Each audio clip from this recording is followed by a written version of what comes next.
Hi, this is Anaya. Welcome to the channel. Let us first thank our Most High for this time, His glory, kindness, and mercy. Today's message is about the second Passover, or Pesach Sheni, which is also known by. It will be observed at sunset on May 11th to nightfall, May 12th. It marks the 14th day of the month Iyar on the Jewish calendar. And this 14th day of the month of Iyar is a month after the first Passover, which began on April 12th.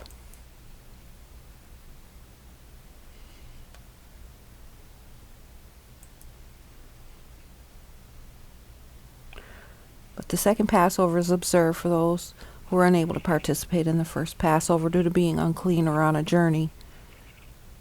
And the Hebrew months are calculated by the new moons and the spring equinox.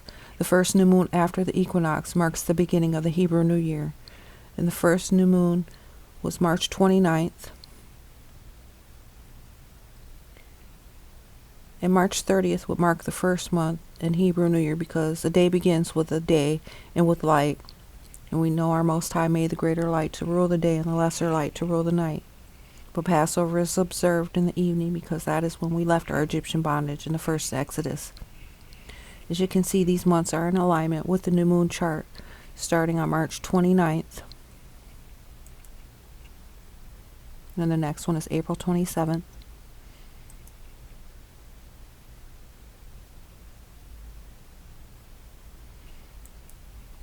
And the next one is May 26th.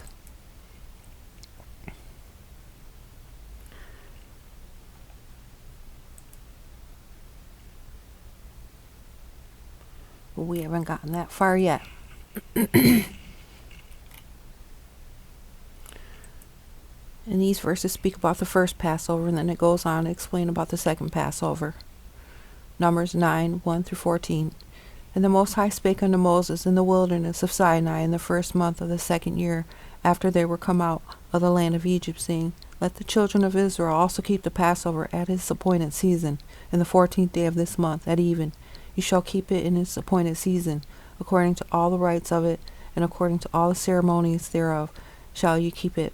And Moses spake unto the children of Israel that they should keep the Passover, and they kept the Passover on the 14th day of the first month, at even, in the wilderness of Sinai, according to all that the Most High commanded Moses.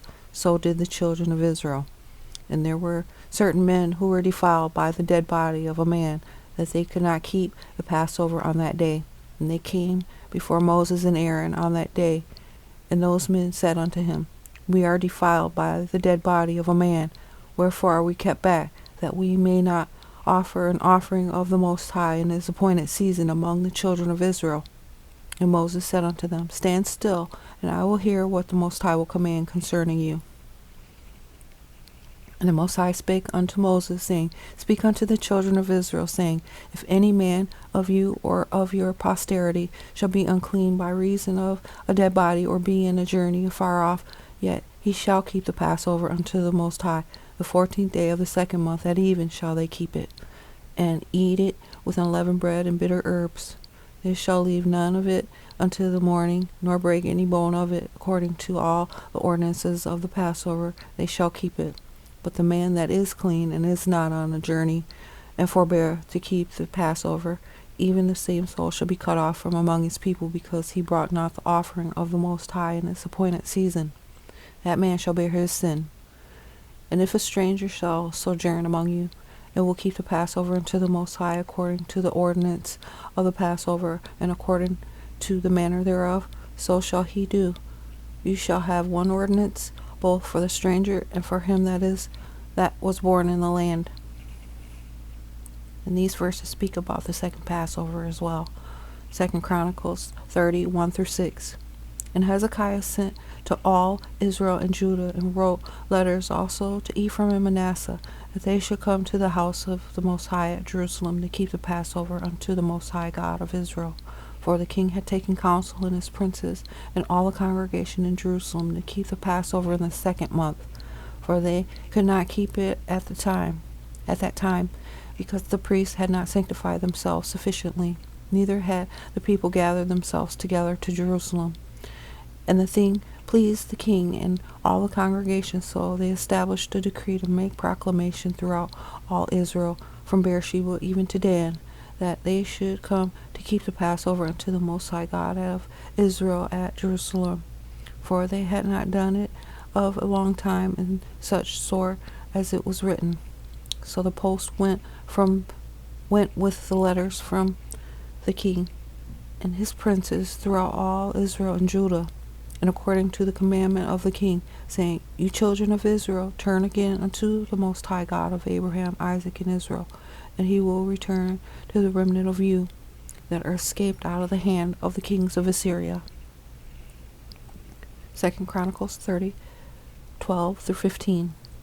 Also in Judah, the hand of God was to give them one heart to do the commandment of the king and of the princes by the word of the Most High. And there assembled at Jerusalem much people to keep the feast of unleavened bread in the 2nd month, a very great congregation. And they arose and took away the altars that were in Jerusalem, and all the altars for incense took they away, and cast them into the brook of Kidron. They killed the Passover on the 14th day of the 2nd month, and the priests and the Levites were ashamed and sanctified themselves, and brought in the burnt offerings into the house of the Most High. And this verse is about the first Passover. It states, we are to observe and celebrate the Passover to the Most High our God. To observe is to notice, proclaim, or announce. And we can't offer a sacrifice from a herd or a flock, because we don't have those things. And if and when we do, it will only be in the place that our Most High will choose as a dwelling for His name. Observance is a reminder of God's faithfulness and power. Plus, we weren't commanded to sacrifice after leaving Egypt, but just to follow the commandments. Jeremiah 7:21-23. Thus saith the Most High of hosts, the God of Israel, Put your burnt offerings unto your sacrifices, and eat flesh. For I spake not unto your fathers, nor commanded them in the day that I brought them out of the land of Egypt concerning burnt offerings or sacrifices. But this thing commanded I them, saying, Obey my voice, and I will be your God, and you shall be my people, and walk ye in all the ways that I have commanded you, that it may be well unto you. And seeing this verse about being gathered to the feast of the Passover, and knowing about the second Passover, it gives me hope. It reminds me of being led to the Word in my last video, Passover 2025. I was led to the word delay. And I didn't really know what it meant that time, but just recently I had been aware or made aware of this Passover, the second Passover. But I put it in the comments for that video. And these are some verses that I felt were relevant. Behold, they say unto me, Where is the word of the Most High? Let it come now. Woe to you who long for the day of the Most High. What will the day of the Most High be for you? It will be darkness and not light. The great day of the Most High is near, and coming quickly. Listen, the day of the Most High. Then the cry of the mighty will be bitter. That day will be a day of wrath, a day of trouble and distress, a day of destruction and desolation, a day of darkness and gloom, a day of clouds and blackness. For that day belongs to the Most High God of hosts, a day of vengeance against his foes. The sword will devour until it is satisfied, until it is quenched with their blood. For the Most High God of hosts will hold a sacrifice in the land of the north, by the river Euphrates. This will ensure that the land where you live will not be polluted, for murder pollutes the land, and no sacrifice except the execution of the murderer can purify the land from murder. So the land can't be purified except by the blood of those who shed it. For the day of the Most High is near for all the nations. As you have done, it will be done to you. Your recompense will return upon your own head. You are to say, I am a sign to you. Just as it happened here, so will it be done to them. They will go into exile as captives. For it is the day of the Most High's vengeance. and the year of recompenses for the controversy of Zion. Do not fear sudden danger or the ruin that overtakes the wicked, for the Most High will be your confidence and will keep your foot from the snare. Though 1,000 may fall at your side, and 10,000 at your right hand, no harm will come near you. You will only see it with your eyes and witness the punishment of the wicked. No weapon formed against you shall prosper, and you will refute every tongue that accuses you. This is the heritage of the servants of the Most High, and their vindication is from me, declares the Most High. Now, if you will indeed obey my voice and keep my covenant, you will be my treasured possession out of all the nations, for the whole earth is mine. And unto me you shall be a kingdom of priests and an holy nation. These are the words that you are to speak to the Israelites. This is something that I was led to at 9:06 while making this presentation.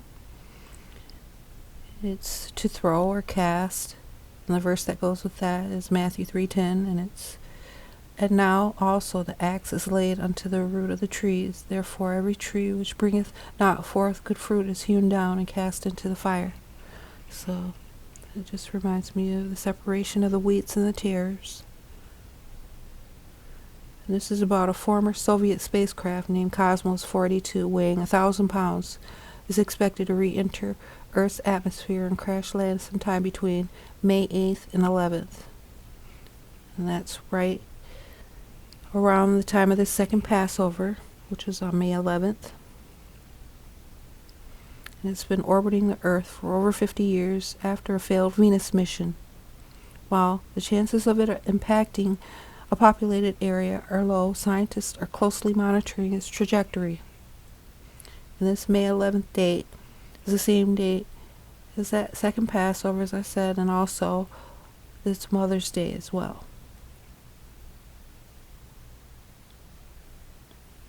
And this is just a thought, but wouldn't that be something else if our Most High was actually our mother, not our father, like we've been taught? And just remember, it was written that the heathen will take our holy book of the law and change things and paint the likeness of their images. It has been said that the exclusion of the books of the Maccabees can be traced to the political rivalry that existed during the late Second Temple period. So they've taken books from us and added things, probably.